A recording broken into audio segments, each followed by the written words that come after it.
Need to remove your AOL email account? Let me show you how to delete it.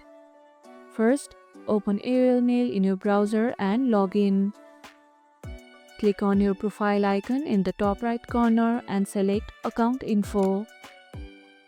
In the account settings, select Privacy Controls. Here, find and click on Delete Your Account at the bottom of the page. Follow the on-screen instructions to permanently delete your AOL email account.